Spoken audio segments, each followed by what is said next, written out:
सामाजिक होना, दूसरों से बातचीत करना अच्छी बात है, लेकिन क्या आप जानते हैं आपके जीवन में कुछ बातें ऐसी होती हैं, वो बातें किसी भी व्यक्ति का जानना आपके लिए परेशानी का कारण बन सकता है। आज हम आपके साथ इस वीडियो में 5 ऐसी बातें बताने जा रहे हैं जो आपको दूसरों के साथ शेयर नहीं करनी चाहिए। हमारा पहला पॉइंट आता है, अपना गोल या टारगेट किसी के साथ शेयर नहीं करना चाहिए। हम अपनी लाइफ में अपने करियर को लेकर क्या सोचते हैं, क्या करना चाहते हैं, ये किसी के साथ शेयर नहीं करना चाहिए।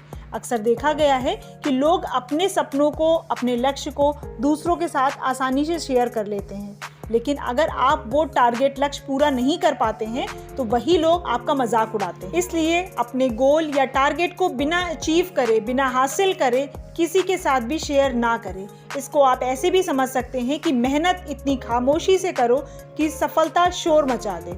मेहनत चुपचाप बिना किसी को बताए करें, आपकी सफलता तो सबको बता ही देगी कि आपने क्या किया है। हमारा दूसरा पॉइंट आता है, अपना फाइनेंशियल स्टेटस। हमें अपना फाइनेंशियल स्टेटस यानी कि अपने पैसे की स्थिति किसी के साथ शेयर नहीं करनी चाहिए।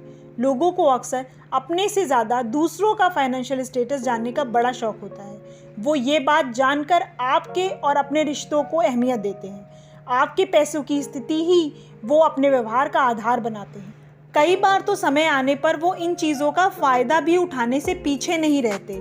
इसीलिए पैसों से संबंधित अपनी स्थिति किसी के साथ भी शेयर ना करें। हमारा तीसरा पॉइंट आता है, अपना पास्ट यानी कि भविष्य में आपने किन परिस्थितियों का सामना किया है, या फिर अपने भविष्य की कोई ऐसी बात जो दूसरों का जानना ज़रूरी नहीं है, वो भी हम दूसरों के साथ शेयर कर लेते हैं, जिसके कारण अगर हम उस बात को भूलना भी चाहते हैं तो वो बात कहीं ना कहीं से हमारे सामने आ ही जाती है। उसके बाद फिर उस बात को भूलना हमारे लिए और भी मुश्किल हो जाता है।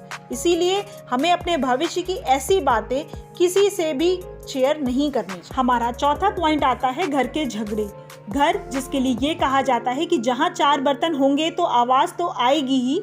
इसका मतलब ये है कि छोटी मोटी बातें, लड़ाई झगड़े, मनमुटाव किस घर में नहीं होते, लेकिन ये बातें बड़ा रूप तो तब ले लेती हैं जब हम इन बातों को दूसरों के साथ शेयर करना शुरू कर देते हैं। कई बार देखा गया है कि ये बातें इतनी बड़ी भी नहीं होती हैं जितनी कि दूसरे बना लेते हैं। कुछ टाइम बाद हम शायद उन बातों को भूल भी जाएं, लेकिन अगर आप ये बातें दूसरों के साथ शेयर करते हैं तो आपका भूलना और उस परिस्थिति को ठीक करना मुश्किल हो जाता है। इसीलिए जहाँ तक हो सके घर की बातें घर तक ही रखें। हमारा 5वां पॉइंट आता है कि हमें अपनी कमजोरियों को दूसरों से नहीं बताना चाहिए। ये तो हम सब जानते हैं कि दुनिया में कोई ऐसा इंसान नहीं है जिसके अंदर कोई कमी ना हो, लेकिन परेशानी तो ये है कि लोग अपनी कमजोरियों को ध्यान ना देकर दूसरों की कमजोरियों को उजागर करने में लगे रहते हैं। उन्हें दूसरों की कमजोरियों को जानकर उनका मजाक उड़ाने में, उन्हें नीचा दिखाने में ही मजा आता है। इसीलिए आपको अपनी कमजोरियों को दूर करने की कोशिश करते रहना चाहिए और दूसरों के साथ इसे शेयर नहीं करना चाहिए। आज हमने आपको इस वीडियो में वो बातें बताई हैं जो आपको किसी और को बताने से पहले ज़रूर सोचना चाहिए। कई बार देखा गया है कि हम दूसरों से हमदर्दी की उम्मीद रखकर बातों को बता देते हैं, लेकिन हमें ये भी देखना चाहिए कि सामने वाले को, यानी कि जिसके साथ हम ये बातें शेयर कर रहे हैं, वो हमारी बातों को, हमारी परिस्थितियों को समझ भी पाएगा या नहीं। इन बातों का ध्यान रखकर ही हमें किसी से ये बातें शेयर करनी चाहिए। आप इस बारे में क्या सोचते हैं, ये हमारे साथ शेयर ज़रूर करिएगा। और अगर अभी तक आपने हमारे चैनल को सब्सक्राइब नहीं किया है तो इसे ज़रूर सब्सक्राइब करें, क्योंकि हम लाइफ के एक्सपीरियंस से रिलेटेड ऐसे ही वीडियोस लाते रहते हैं।